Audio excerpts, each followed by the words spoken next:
Varahi silks వారి grand festive celebrations పొందండి 10,000 రూపాయలు ఆపై కొనుగోలుపై బంగారు నాణెం ఉచితంగా.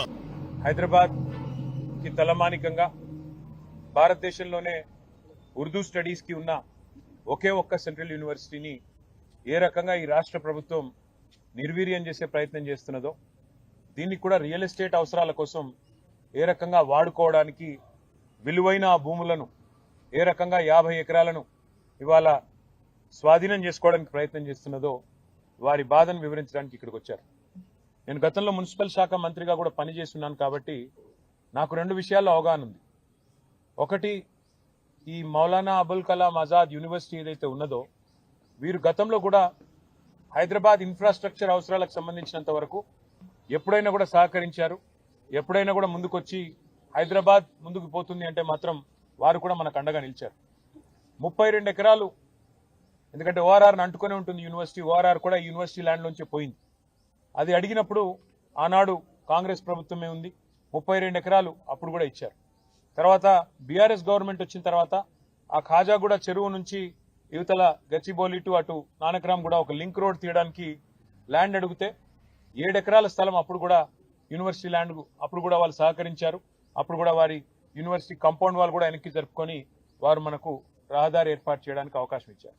అంటే ఎందుకు చెప్తా ఉన్నానంటే, హైదరాబాద్ నగర విస్తరణకు, హైదరాబాద్ ప్రజల అవసరాలకి, హైదరాబాద్ పురోగమనానికి ఎన్నడూ కూడా యూనివర్సిటీ వ్యతిరేకించలేదు. కానీ ఈ రోజు యూనివర్సిటీ పిల్లలందరూ కూడా ఇక్కడ ఎందుకు వచ్చారు అంటే, అసలు సెంట్రల్ యూనివర్సిటీ వచ్చిందే హైదరాబాద్కి తెలంగాణ మొదటి దశ పోరాటం తర్వాత ఇక్కడి విద్యార్థులకు, ఇక్కడి ప్రజలకు ఇచ్చిన హామీల్లో భాగంగా హైదరాబాద్ సెంట్రల్ యూనివర్సిటీని ఏర్పాటు చేశారు. ఆ తర్వాత క్రమంలో మరొక సెంట్రల్ యూనివర్సిటీ మరి అబుల్ కలాం గారి పేరు మీద పెట్టిన మను కూడా పెట్టారు. పెట్టిన తర్వాత ఈరోజు ఆ స్థలాలకు ఇచ్చిన, ఆ విశ్వవిద్యాలయాలకు ఇచ్చిన భూములను తిరిగి వెనక్కి తీసుకుందామనే ప్రయత్నం ఏదైతే ప్రభుత్వం చేస్తున్నదో, ఇది నిజంగా కూడా తీవ్రంగా గర్హించదగ్గది, తీవ్రంగా వ్యతిరేకించదగ్గది. ఇంకోటి, మనం చూస్తూ ఉంటాం సినిమాల్లో, టీవీల్లో సీరియల్ కిల్లర్లను చూస్తుంటాం. అట్లాగే ఈ కాంగ్రెస్ ప్రభుత్వం ఎట్లా ఉందంటే సీరియల్ స్నాచర్ వీళ్ళు. ఇది మొదటిది కాదు, ప్రభుత్వ భూమి వీళ్ళు లాక్కునే ప్రయత్నం చేస్తున్నది. మీకు గుర్తుండాలి, ప్రొఫెసర్ జయశంకర్ గారి పేరు మీద ఉన్న వ్యవసాయ విశ్వవిద్యాలయం నుంచి 100 ఎకరాల స్థలాన్ని తీసుకున్నారు. అక్కడ విద్యార్థులు మొత్తం పోరాటం చేసినా, ఆందోళన చేసినా, వారి ఉద్యమాన్ని అణిచివేసి 100 ఎకరాలు తీసుకొని అక్కడ హైకోర్టు కడతామని చెప్పి వారు ప్రభుత్వం వారు ఆనాడు కూడా స్వాధీనం చేసుకున్నారు. రాష్ట్రంలో ఎక్కడా భూమి లేదన్నట్టు విశ్వవిద్యాలయం మీద పడి ఆ ల్యాండ్ గుంజుకున్నారు. ఆ తర్వాత హైదరాబాద్ సెంట్రల్ యూనివర్సిటీలో కూడా ఇదే రకమైన రియల్ ఎస్టేట్ దందా, ఇదే రకమైన రియల్ ఎస్టేట్ వ్యాపారం అక్కడ కూడా చేసే ప్రయత్నం చేసి 400 ఎకరాలు అక్కడ మరి యూనివర్సిటీ భూమిని కూడా తీసుకునే ప్రయత్నం చేస్తే, చివరికి సుప్రీంకోర్టు చీఫ్ జస్టిస్ ఆయన స్వయంగా బిఆర్ గవాయి గారు, ఆయన గ్రీన్ బెంచ్ కూడా ఆయనే చూస్తారు కాబట్టి సువమోటోగా ఆయన తీసుకొని ఆదేశాలు ఇచ్చేదాకా వీళ్ళు ఇక్కడ రాష్ట్ర ప్రభుత్వం పట్టించుకోలేదు, కేంద్ర ప్రభుత్వం కూడా పట్టించుకోలేదు. సెంట్రల్ యూనివర్సిటీ భూమి అయినప్పటికీ కేంద్రము స్పందించలేదు. ఇక్కడ రాష్ట్రం అయితే ఒక రియల్ ఎస్టేట్ బ్రోకర్ చేతిలో ఉంది కాబట్టి రాష్ట్రం ఎట్లాగూ వాళ్లే హరాస్మెంట్ చేస్తున్నారు కాబట్టి వాళ్ళు స్వయంగా పట్టించుకోలేదు. కానీ సుప్రీంకోర్టు ఇన్వాల్వ్ అయిన తర్వాత నిజంగా ఒక బాధాకరమైన సంఘటన జరిగింది. సుప్రీంకోర్టు ఇన్వాల్వ్ అయ్యి ఒక సెంట్రల్ ఎంపవర్డ్ కమిటీని వేసిన తర్వాత ఆ కమిటీ చెప్పింది స్పష్టంగా 10,000 కోట్ల కుంభకోణం ఇందులో జరిగింది, దీన్ని విచారించండి అని కేంద్ర ప్రభుత్వానికి సిఫారసు చేసింది central empowered committee. Appoint special investigation team అని చెప్పింది. కానీ ఎందుకో మరి బడే బాయ్ చోటే బాయ్ రిలేషన్ కావచ్చు, ఇంకోటి కావచ్చు, ఇంతవరకు కేంద్ర ప్రభుత్వం ఎలాంటి చర్య కూడా తీసుకోలేదు, ఎలాంటి ఇన్వెస్టిగేషన్ కూడా ప్రారంభించలేదు. 10,000 కోట్ల కుంభకోణం కాంగ్రెస్ గవర్నమెంట్ చేస్తే కనుక కేంద్ర ప్రభుత్వం గట్టిగా యాక్ట్ చేసి ఉంటే రాష్ట్ర ప్రభుత్వం ఈరోజు ఈ దాష్టికానికి ఒడిగట్టే పరిస్థితి ఉండేది కాదు.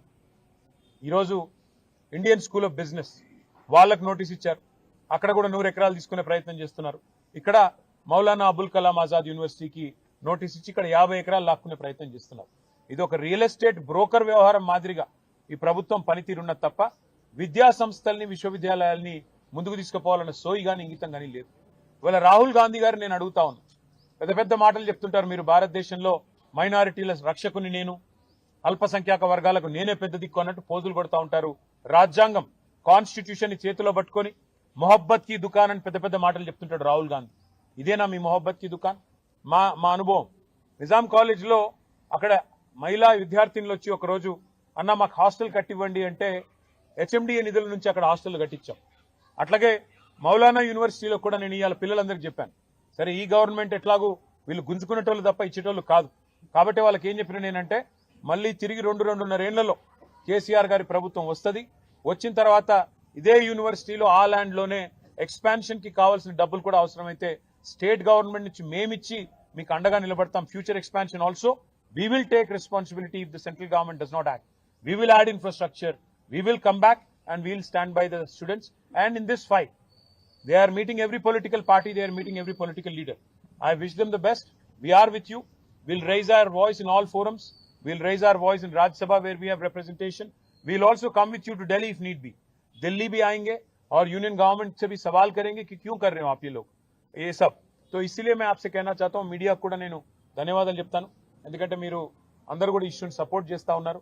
సెంట్రల్ యూనివర్సిటీలో ఎట్లా అయితే ఈ ప్రభుత్వం భూములను గుంజుకునే ప్రయత్నం చేసిందో, ఇక్కడ మౌలానా ఆజాద్ యూనివర్సిటీలో కూడా అదే రకంగా భూములను లాక్కునే ప్రయత్నం చేస్తున్నది. ఉన్న ఒకే ఒక్క ఉర్దూ స్టడీస్ కి సంబంధించిన యూనివర్సిటీ మీద ఈ రకంగా కన్నేయడం ప్రభుత్వానికి మంచిది కాదు. ఇండియన్ స్కూల్ ఆఫ్ బిజినెస్ కూడా ISB is a top business school in the country, దాని నుంచి కూడా నేను తీసేసుకుంటాను ల్యాండ్.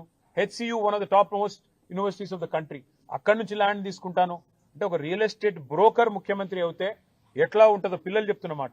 ఒక రియల్ ఎస్టేట్ బ్రోకర్ ముఖ్యమంత్రి అయితే ఎట్లుంటుందో ఇలా ఈ ప్రభుత్వ వ్యవహారం అట్లా ఉందని వారు చెప్తా ఉన్నారు.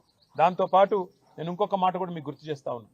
రాహుల్ గాంధీ గారు 2.5 ఏళ్ల కిందట అశోక్ నగర్ లో ఛాయ్ అడ్డా మీద కూర్చొని పోజులు కొట్టుకుంటా మాట ఇచ్చిండు, 2 లక్షల ఉద్యోగాలు ఇస్తా, మీరు 2 ఉద్యోగాలు తీసేయండి, కేసీఆర్ది కేటీఆర్ది, 2 లక్షల ఉద్యోగాలు మొదటి సంవత్సరంలో ఇస్తా అని మాట ఇచ్చిండు. మరి నిన్న ఏం జరిగింది? నిన్న రాత్రి 2 ఏళ్లు గడిచిపోయింది, 25 నెలలు దాటిపోయింది, ఇంతవరకు 10,000 ఉద్యోగాలు కూడా ఇవ్వలేదు. మీరు ఏమైనా నీ 2 లక్షల ఉద్యోగాలు అని చెప్పి పిల్లలు రోడ్డెక్కితే వాళ్ళని ఇష్టం వచ్చినట్టు గొడ్లను కొట్టినట్టు కొట్టి వాళ్ళని 7 పోలీస్ స్టేషన్లో నిన్న ఈ దిక్కుమాలిన ప్రభుత్వం వారిని నిర్బంధించింది. ఈ రోజు కూడా ఉదయం నుంచి మళ్ళీ అరెస్టుల మీద అరెస్టులు చేస్తా ఉన్నారు. ఎందుకు?